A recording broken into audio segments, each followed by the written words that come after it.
Bienvenue sur Good Morning Travail. Aujourd'hui, j'ai le plaisir, l'honneur et le privilège de recevoir Bruno Ibanez. Bonjour Bruno. Bonjour Eric. Bruno, vous êtes le fondateur et président de Hack the CIO, une entreprise innovante spécialisée dans le référencement naturel à destination des PME et commerçants. Issu du monde de la tech et du marketing digital, vous avez su transformer un échec entrepreneurial en opportunité en développant avec votre frère une solution SaaS tout en un qui démocratise l'accès au SEO. Passionné par la transmission et l'accessibilité des outils numériques, vous vous attachez à rendre à vos clients autonomes et performants par leur visibilité en ligne. Et vous êtes également co-auteur d'un ouvrage sur le SEO à paraître aux éditions Duno, qui est sorti le 22 octobre. C'est exactement ça. Bruno, bienvenue. Est-ce que vous pouvez nous expliquer aujourd'hui la technologie que vous avez développée ? Avec plaisir. Nous, chez Hack the SEO, l'idée était d'augmenter les salariés qui sont dans des visions marketing, dans des PME qui commencent à se structurer. Et généralement, le SEO, enfin, je vais rappeler ce qu'est le SEO. En fait, le SEO, c'est le référencement naturel. C'est ce qui permet à l'entreprise d'être visible sur Google, sur ChatGPT, sur Gemini, ainsi de suite. Ça donne de la visibilité sur le web. Et pour avoir cette visibilité, l'idée, c'est de respecter quelques règles. Et ces règles étaient hyper chronophages à faire à l'époque, j'oserais dire à la mano, mais pas vraiment, mais il y avait beaucoup de saisies, de copier-coller, etc. Et nous, on a créé un outil qui permet d'enlever ces tâches chronophages et de les rendre aussi simples qu'un clic. Et donc, c'est ce qui permet d'intégrer ce référencement naturel, cette faculté qui était à l'époque uniquement destinée aux agences, à des petites entreprises ou moyennes entreprises. C'est comment le modèle économique avec vos clients ? Ça se passe comment ? Alors nous c'est extrêmement simple. Si vous voulez, c'est un abonnement. C'est un peu comme Netflix. Vous payez tous les mois. Il n'y a aucun engagement. Tant que vous trouvez de la valeur avec notre logiciel, vous pouvez continuer à le garder, à l'utiliser. Et le jour où vous en avez marre, vous arrêtez. C'est aussi simple que ça. J'ai un abonnement, je suis commerçant, c'est un ordre d'idée, est-ce qu'on peut le communiquer ? Oui, bien sûr. Alors ça commence à 69 € par mois. 69 € par mois, ça vous permet de faire le SEO pour votre site internet, donc ce référencement pour votre site internet. Et vous avez, tout est compris à l'intérieur. Et après, ça augmente en fonction du nombre de pays et de langues que vous avez. Donc ça passe à 99 € si vous avez plus de langues, donc anglais, français, ainsi de suite. Il y a besoin d'un site particulier et quel que soit le site qu'on a, je suis commerçant, demain je vends des saucisses à Carnon, je peux tout à fait utiliser votre solution. Oui, complètement. En fait, il y a aucune limite.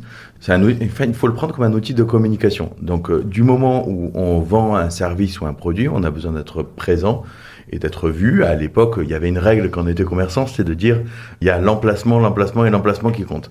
En fait, on se rend compte que dans le web, c'est exactement la même chose. Le but, c'est d'être rapidement retrouvé, soit par son agent conversationnel qui est ChatGPT ou Gemini, soit quand le client ou le prospect pose une question sur Google et être le premier à ressortir.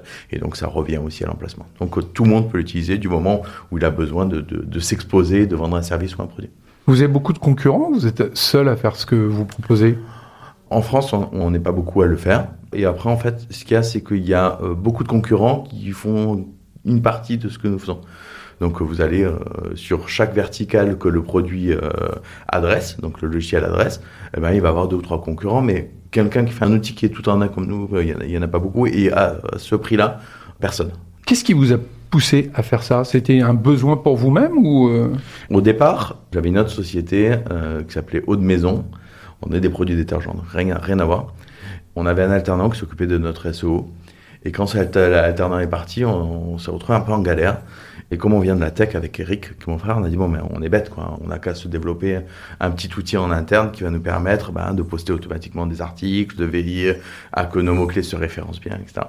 Et au fur et à mesure qu'on discutait avec nos clients, soit MEDEF, soit la CPME, etc., on disait, nous, on est super intéressés par ton outil.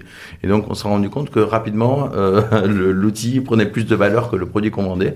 On a retravaillé l'outil pour le rendre utilisable avec un peu d'expérience utilisateur avec ça, parce que notre enjeu, c'est de le rendre le plus simple possible.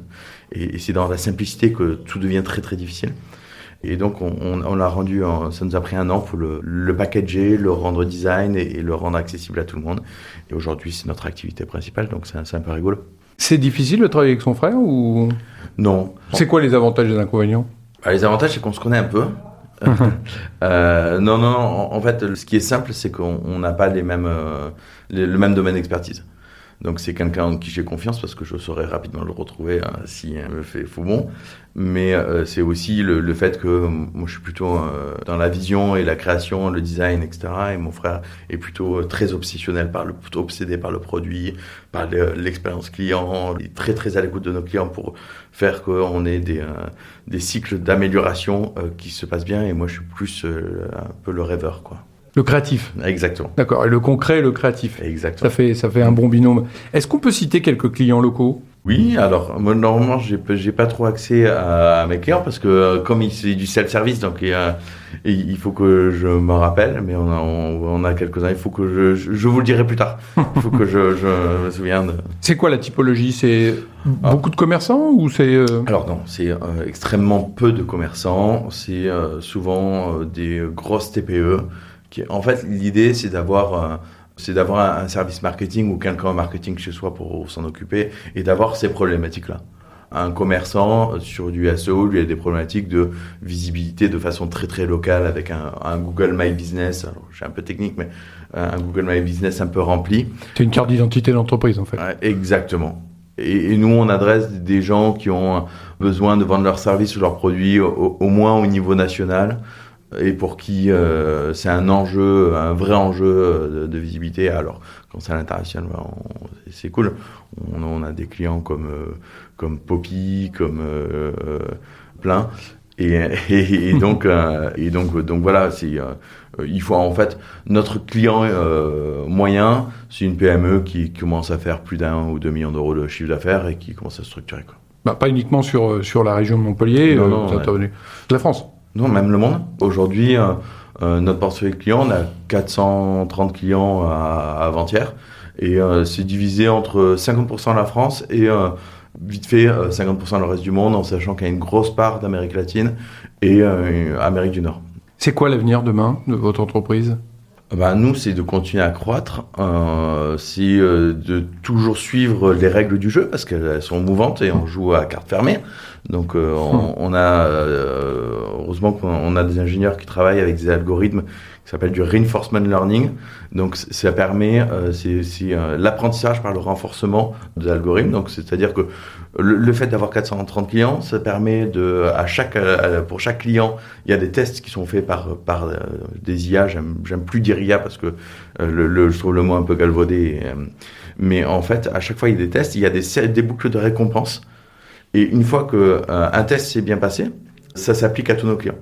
Donc nous, évidemment, plus on a de clients, mieux c'est, plus l'outil est performant. Et l'avenir, c'est de continuer là-dedans, d'aller un peu explorer ce qui se passe sur les LLM, même si on est assez expert là-dedans, mais continuer à améliorer en continu notre produit avec nos clients, quoi. Aujourd'hui, ça représente combien de collaborateurs, votre entreprise ? Aujourd'hui, nous sommes 6. D'accord. Nous sommes petits encore. Et c'est essentiellement des développeurs, enfin des informaticiens ou des... Alors oui, il y a au produit, il y a Eric et moi, plutôt en design. Et après, le reste, c'est des ingénieurs en machine learning, en IA, quoi. C'est quoi les plus gros freins que vous rencontrez sur le développement de votre activité ? Aujourd'hui, en 2025, on est dans un monde très mouvant, c'est compliqué, vous le disiez tout à l'heure, ça bouge tout le temps, même pour vous, dans vos technologies. Alors, nous, on a une sorte de hype qui fait qu'on n'a pas eu trop de freins. Le plus gros frein, il était financier. On a essayé on s'est dit, on veut faire comme les copains, on va faire une levée de fonds, et on a perdu 6 mois à rencontrer beaucoup d'investisseurs, et en fait, on n'en avait pas besoin. Et du coup, on n'a pas fait de levée de fonds, mais en fait, c'était hyper chronophage. Ça nous a appris ce qu'était un roadshow de levée de fonds. Mais voilà, le financier il est assez compliqué. Il faut gérer sou par sou. Mais sinon, en termes de clients, de traction, comme on dit, on n'a aucun souci. Oui, c'est-à-dire la transformation du client, entre guillemets, est assez simple. Ce qui est compliqué, c'est la mise à jour permanente technologique et donc l'investissement de tous ces talents techniques. Exactement, ouais. Les coûts de structure, les coûts de calcul, hein, en fait, quand on fait de la R&D, en fait, le fait d'avoir des serveurs qui tournent, des appels à des IA, ça coûte extrêmement cher. En France, on est bien doté en technologie ou on est... comment ça se passe ? C'est quoi votre vision, vous, en tant qu'entrepreneur, et sur ce sujet-là ? En France, on forme l'élite dans l'IA dans le monde. Qui part ? Et ouais. Mais c'est bien, au moins on sait faire. On a résolu la partie du problème. Je pense qu'il n'y a pas une société dans la Silicon Valley qui n'a pas dans le top 10 dans l'IA une personne. Regardez, la CEO d'OpenAI, donc ChatGPT, c'est une Sétoise, donc c'est Cocorico, et en plus pour la région c'est génial, Fidji. Et il n'y a pas une société où il n'y a pas un Français qui a été formé, notamment à X, enfin à Polytechnique. Donc on forme des élites, c'est pas trop les garder. On a Mistral, mais Mistral c'est un peu différent. Mais on a de très belles boîtes en France. Après, il faut arriver à les soutenir. Le marché français et européen est compliqué si on veut se battre contre les Américains qui ont un marché unique qui fait à peu près toute l'Europe, alors que nous, si on veut adresser l'Europe, c'est à chaque fois une difficulté de langue, de culture, alors qu'ils ont une culture qui est sensiblement la même malgré les États. Donc le combat est difficile, mais on a beaucoup de talent.